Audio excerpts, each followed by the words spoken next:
My name's Rowena Morris. I'm the New South Wales and ACT Node Research Manager with Natural Hazard Research Australia. And you've come along to an EOI information briefing on improving the accuracy of the fire behaviour metric fireline intensity for Australian fuels. And I'd like to start by making an acknowledgement that we're meeting across a range of different Aboriginal lands today. I personally are on the Dharawal lands down near Wollongong. And I'd like to pay my respect to our elders, past, present, and emerging. And I'd also like to recognise that these lands and waters have always been places of teaching, research, and learning. Now, at the webinar today, what we're going to cover is introductions, a little bit of information about NHRA, project backgrounds and objectives, project outputs, governance and reporting, EOI process, and question time. The briefing will provide more detailed descriptions of the project and opportunities for interested parties to pose specific questions to help you with developing your submission. The answers to the questions will be transcribed and shared on our frequently asked questions, which will be under the EOI webpage site. But feel free to ask questions at any time via the chat or by raising your hand. This is an easy, flowing, not too formal briefing. The chat is open. Use it as often as you like, comments, questions, etc. anytime. We should have time for a verbal Q&A towards the end of this briefing as well. Most important thing today is that you, the researchers, get to ask the questions and clarify aspects of the cause for the EOI. You'll get a good understanding of what we have in mind for this project and the EOI process so that you are in a good position to put a solid EOI submission to NHRA. We appreciate the time and effort that goes into responses and calls for the EOIs. This is your chance to get what you need from us to support you in your application. So I'll start by introducing Megan Jenkins. She will be filling you in with a lot of information as we go today. She's the manager for the Australian Fire Danger Rating System with the New South Wales Rural Fire Service.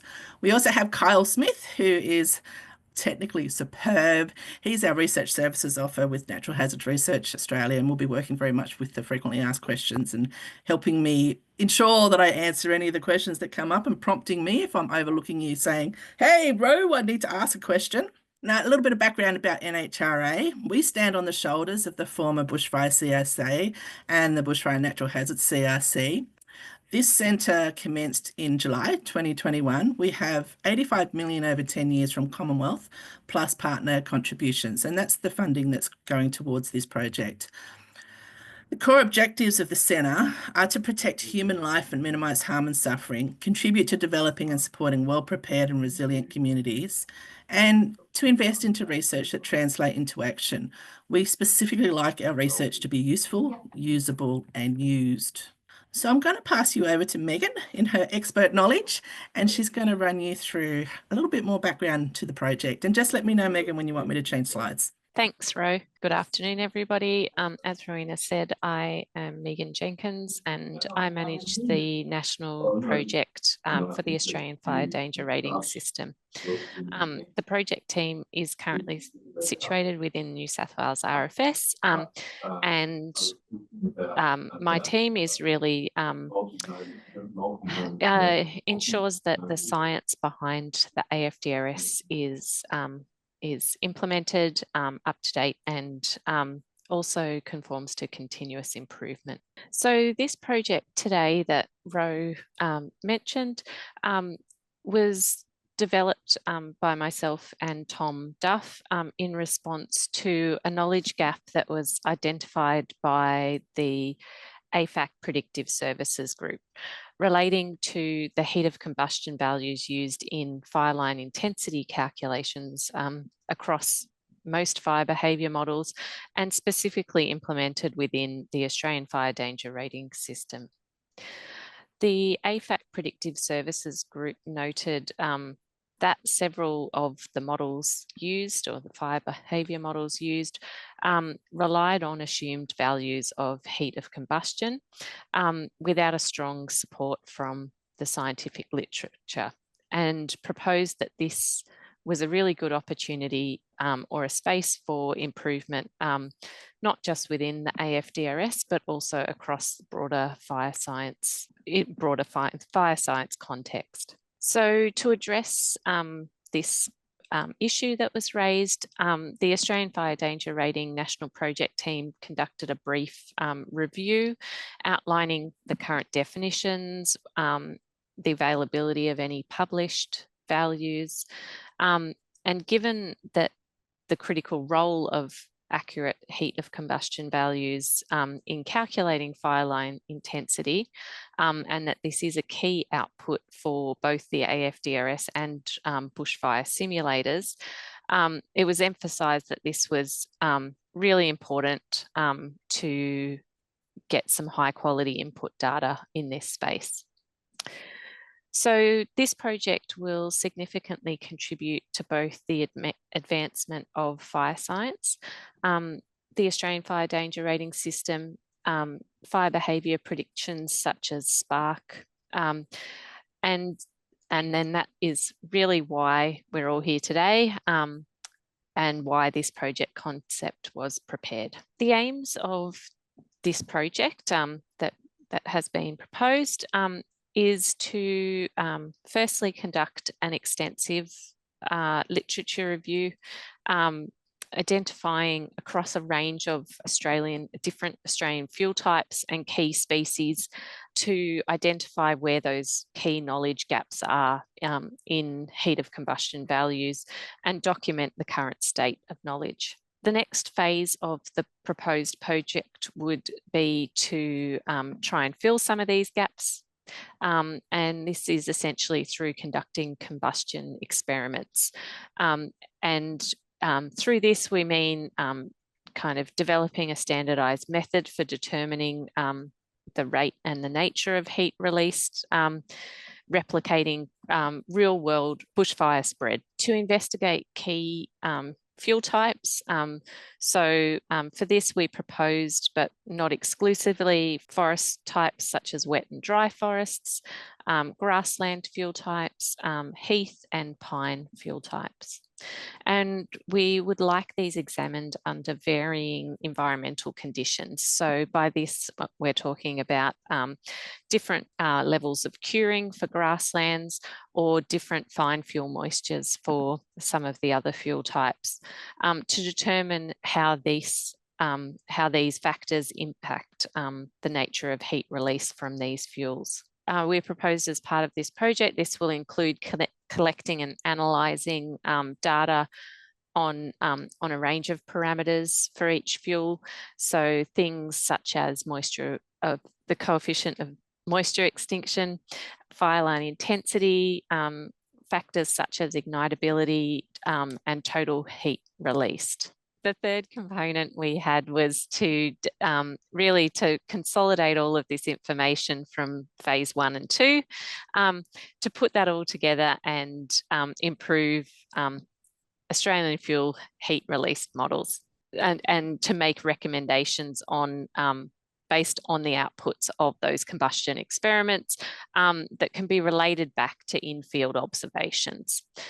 So really to make that information applicable so that it can be implemented within fire behaviour frameworks such as the Australian Fire Danger Rating System or the simulation software commonly used. Ro, I can see that there is some questions in the There's chat. a question. Oh, yep. Yeah, we might address this one now. It's from Wesam regarding what was mentioned in the project aim about the rate and nature of heat release. Do you require time resolved, HRR kilowatts, or is heat of combustion, kilojoules per kilogram, sufficient? By nature, what would be reported, e.g. peak versus sustained HRR time to peak or flaming smouldering split?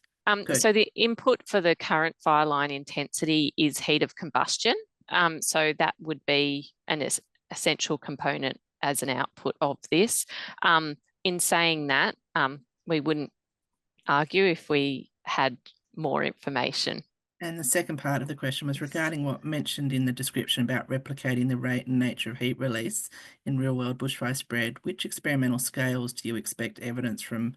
Bench, calorimetry, mid-scale cribs, bed burns, or limited field validation? I think that would be something that would be addressed in the proposal. So I wouldn't say that we would specify that now. I think the main key thing is that it would be able to be tied back to, like you said, a real world bushfire experience.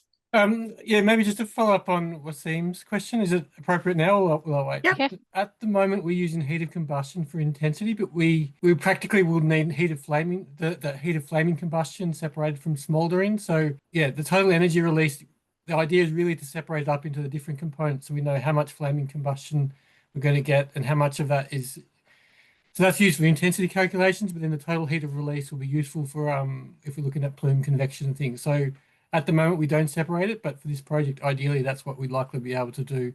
And for those who don't know, Tom Duff, he's one of the brains behind this whole project. So when he pitches in today, we really appreciate it. Thank you, Tom. Oh, I'm sorry, sorry, Rowena and Megan. Just maybe the follow on for that second part of the question is that like the numbers we use now are sort of the laboratory absolute. This is how much heat is in the fuel, but really what we want to understand is about what is realized when you have an active fire in the landscape. What proportion of that heat that is in the fuel is actually being released in that flaming component, and what's been left behind or what smolders behind, and does it vary between very dry fuels and when they're damper. So yeah, it's really about how to get that link from the calorimetry to actually what's realized in the real world with the incomplete combustion and all the other components as well. You're back on, Megan. Awesome. Thank you. And thanks, Tom. I think you put that much more eloquently than I did. So the outputs that we expect from this project include as I mentioned before, kind of in phase one, a comprehensive literature review. So really delving into and identifying and describing the various fuel types present in Australia and the information that we do have around that in terms of heat and combustion values, and presenting this as a detailed report highlighting the gaps and recommendations for future research in the area. The second output is combustion values. So as Tom mentioned, so here we're really looking for indicative values for representative key fuel types from across Australia of the fuel types that I mentioned before. The third expected output is predictive equations. So here we're really looking for each fuel type, a model describing how environmental factors change or influence the heat release, so that we can incorporate this into our current predictive systems and other relevant fuel properties. So whether this be the fuel strata that's being burnt or fuel load or the bulk density of that fuel type. And then finally, we would like guidelines, training material and recommendations. So I suppose in terms of a project that really allows us to incorporate the information gained from this project into all of the systems that we use across fire agencies in Australia. So hence that we're really looking also for that knowledge transfer, knowledge exchange piece. So to follow on from that, so translation and utilisation is key for this project. So it's proposed that there would be a really strong collaboration approach taken with the Australian Fire Danger Rating National Team and the technical working groups that we currently have engaged, which consist of jurisdictional representatives and subject matter experts from across all states and territories. And this will ensure that the outputs are integrated into existing current systems. The Australian Fire Danger Rating National Team and the Bureau of Meteorology will support the integration of these new values or new scientific models into the AFDRS calculation engine, and also facilitate dissemination of information via groups such as the AFAP Predictive Services Working Group. There's a fuels subgroup. So we can make sure that this project is well supported and that stakeholders are involved at all stages. No worries. Thank you very much for all of that, Megan and Tom. Thanks. Now, the core outputs for NHRA is we would expect a final report. We have a template that you use within NHRA. Feel free to jump onto our website and find out what our documentation looks like. And you'll see lots of already completed reports too, to give you some idea of what we're looking for. We're really big on stakeholder presentation. We love webinars. We like people attending conferences. So we will require you to give presentations. But for this project in particular, the liaison with the AFDRS national team, the AFDRS technical working group, as well as the predictive services group is essential. We would expect academic publications, probably quite a few from this project with the detailed information that you'll be coming up with. Also, we're looking for, if you have other innovative outputs, feel free to put that in your EOI. This is an expression of interest. It's not a hardcore contract at this point, so we are looking for your ideas. If you've got a better way of doing things, please let us know. We're open to your suggestions and we would really appreciate them. NHRA requires a project plan, so you reply to the EOI. We then come up with a contract, and then we go straight into working out a research plan where you'll be working in detail with all your end users. We require a plain language statement so any layman can understand it. There are quarterly progress reports. That's done into a program we have called Turnkey, which is Salesforce. But we also meet quarterly and have a chat with the end users about how the project is progressing and how the milestones are ticking off. We do have a project evaluation report at the end. It's not a huge report. It's basically saying what directions we went, what we need to do with the data, and how everybody felt and how we can do better next time round. We're always looking for relevant communication outputs, but not limited to presentations, hazard notes, posters, and definitely our webinars. We love a collaborative approach. So you're not on your own with this research. You'll be working in with our end users, which you've met Megan and Tom now online. The researchers, you're encouraged to outline your approach to ensure effective collaboration, which could include embedding researchers within end user organisations for a period of time. But with this project, Megan has actually spelt out to you all the collaboration who you need to be working with as part of this briefing today. The budget, the money, this is the bit you all want to know. We have a budget of $500,000 to $750,000. It does depend on what's in your EOI and what the other competitors also put in. We're looking at a 3-year time frame. There is a budget spreadsheet. Now, kudos for those who can find it, but what you got to do is go onto our webpage, you download the EOI submission form, and on there's another link to a budget spreadsheet. That's in Excel, so don't be fooled. We want more than just the little table in the EOI form. We also want the Excel spreadsheet, and that's got more detail about your budgeting. So that's the first test you need to pass. For NHRA, the governance, we have preferably one lead provider for contracting purposes, but you can subcontract. The contract is with NHRA. We have a project management committee, which will meet quarterly. With this project, we'll be also having a reference group, which AFDRS will be a strong component on that. There will be the regular meetings, as I'm mentioning about quarterly, but if we need additional meetings, we will put them on.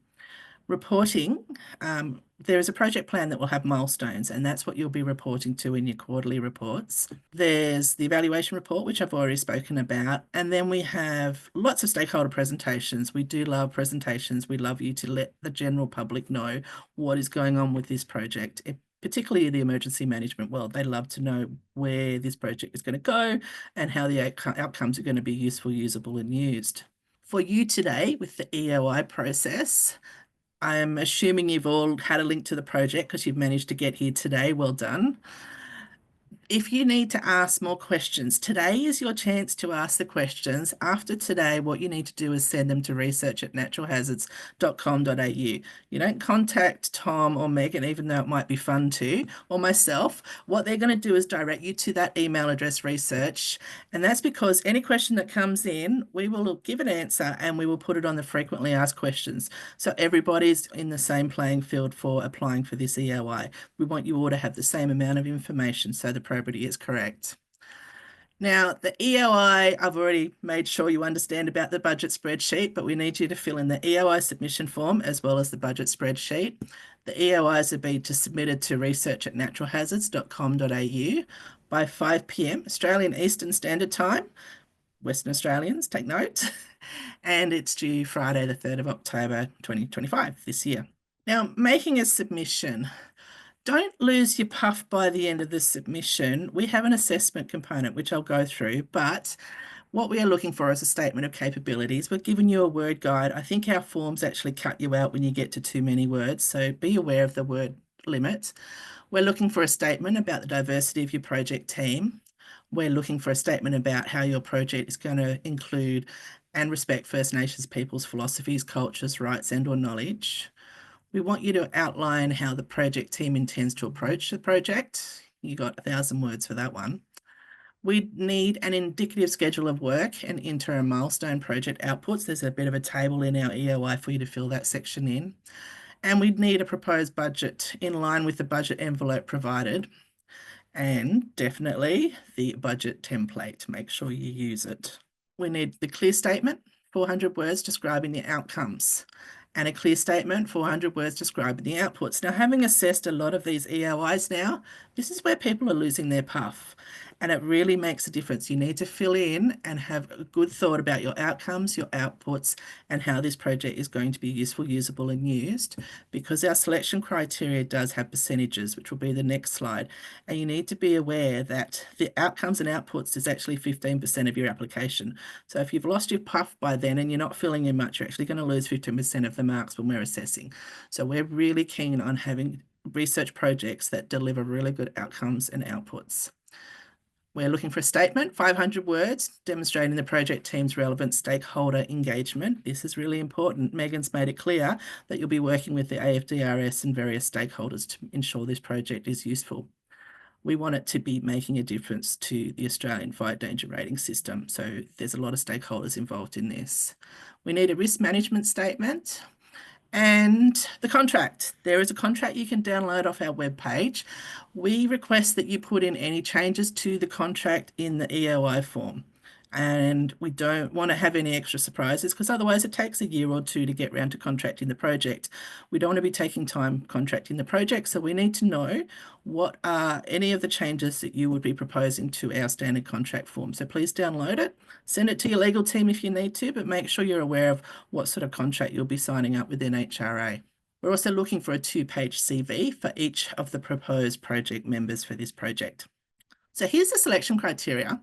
You can see there's a weighting. You'll find this in the EOI form, but be aware that outcomes and outputs, I'm drawing your attention to it only because this is a bit where I find a lot of people haven't really done a great application. We really need to know all these components.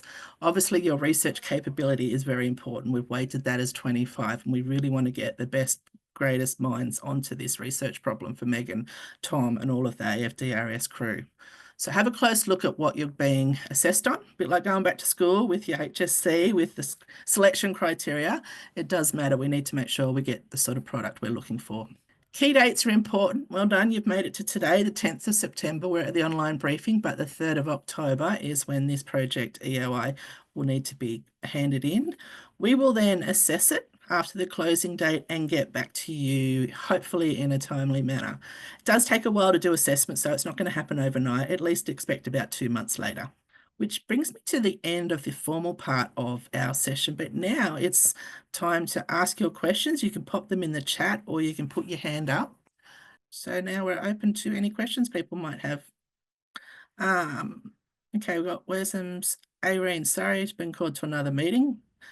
Another one's run away on us. Regarding what was mentioned in the project document, this research will have implications relating to smoke, carbon release, fire impacts, and fire atmosphere interactions. What is the minimum set of outputs you need to assess impacts? Get ready, Megan. It was coming to you and then to Tom if needed. Also, do you have a preference for how combustion efficiency is defined and calculated? Heat-based oxygen consumption or species-based carbon balance? So I suppose the key points here is that we do want the research to have real world implications, I suppose. So that's so I don't think we want to be too prescriptive, but we do want to be able to relate this back to smoke modelling, carbon release, and fire-related impacts. So there are a lot of so within fire agencies now, we use a lot of different systems and simulators, and we do smoke modelling as part of that. So it's making sure that that the outputs are compatible with stakeholder needs, I suppose, is the main thing. And this is something that can be designed into the project during that development phase. But it is something that we would like to see project teams discussing within their application as well. Tom, did you have anything to add to the first question while I read the second one? Or maybe I'll kind of do them at the same time. So maybe some very broad context is that we in Australia, very broadly, as a general rule, use a set value for the amount of energy being released when something's burnt. We know, and that's done for a wide variety of fuels, and it doesn't matter how damp they are or how mild the conditions are. That value feeds a lot, that is used in models, and it feeds a lot of other models, which includes these smoke models.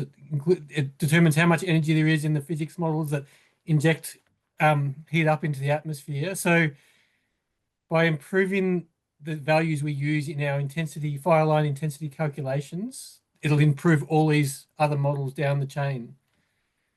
And so when we're talking, if the second part is about the combustion efficiency, we're not particularly focused on describing that as a term, but it's more about what is the difference between how much energy has been released from the fuel on a damp, cold day versus a hot, very dry day. Because at the moment we use the same value, and we want to understand, like, under mild conditions, is less heat coming out of the fire? Should we be putting lower numbers into our plume or convection models and the like? And also in relation to fire suppression. So it's really about how much of the heat in the fuel has been realized in that flaming front of the fire. So for us, it determined as a percentage could be useful, and how much total heat is released as well, compared to what the colorimetric value would be. Yeah, so very, very short. Our interest is what is the intensity of the energy release when the fire is burning, versus what the theoretical maximum is of the fuel. That's answering your questions, and thank you for keeping on asking them. Yeah. That's what we're here for today. No worries. I just have a clarification on the first question. So is it like something as an input for the model, like soot yield or CO yield, along with the heat release rate of the fuel? Is that what's needed? At the moment, we use a set value for a large number of our models of 18,000 kilojoules per kilogram is the value we use as the heat that's been released by the fire. And what we really want out of this project is to know, when you actually determine the origin of that number, that's a colorimetric value from a laboratory. But when a fire is actually burning the landscape, we want to know what is what is the relative difference. Yeah. So it's really about per kilogram of fuel being burnt, what is the realized heat release when you take into account losses due to smoke, losses due to incomplete combustion, and the like. Okay. Yeah. Thank you. Yeah, that's clear. Thank you. Any more questions? We have to work on the liquid fuel or the biomass convert to liquid fuel like this. Possibly, or maybe I'll try and answer it, and hopefully I'm answering the right question. So what we want to understand is the relative difference between the biomass fuel as a sort of pure laboratory energy versus how it actually burns in situ. So not liquid, we're talking about plants and litter and sticks and bark. It's about the difference. What is the energy contained in that? And also when it burns in the landscape or in a simulated landscape environment, what is the actual energy release profile?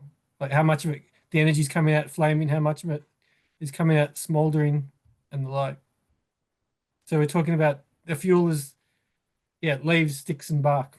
There's also a question from Islam. Do you expect to get an experimental setup out of this? I think, sorry, Megan, for jumping in, is that Yep. I think part of the specifications was to have some experimental protocol, so that if we wanted to try this on a new environment that we haven't done this before, we could repeat it and get the same result. Yeah, I agree with Tom there. It would be good to have an experimental protocol so that this could be extended to other fuel types in the future. So understanding that this project isn't going to be able to, provide this information for the full spectrum of fuels across the entire of Australia. So having a good set of guidelines for future reference would be really important. I can see there's a question from Tina about the priority of different fuel types. So in the EOI, we outlined wet forest, dry forest, heath, and heath, grassland, and pine as kind of the top priority at the moment.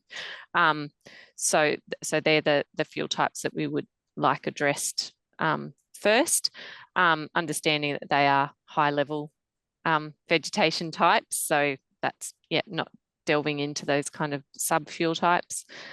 Grant's asking, beyond moisture content, are you also interested in other external factors that may impact heat release, e.g. wind speed, fuel structure, or is there an assumption that other factors in the behaviour models already account for that? No, we do have them outlined in the EOI. So different fuel stratas and fuel structure is in there as a component. I'm not sure that we specifically pointed out wind speed, but yes, it would be good to include other external factors that most definitely do impact heat release from combustion of fuels. Any more questions? You know who to send them to, research at Natural Hazards, if you do come up with more questions. We're definitely happy to help you out with this one. All right, so if there are no more questions, and don't worry, you can butt in at any minute. I would like to thank Megan and also Tom Duff for their time today. I'd also like to thank you all for your questions and coming along to here. If you have further questions, please email them to research@naturalhazards.com.au. All your questions and frequently asked questions, along with a recording of this online briefing, will be posted to the project page of our website as well as our YouTube channel. So thank you everyone for coming along today. I look forward to receiving your EOI submissions.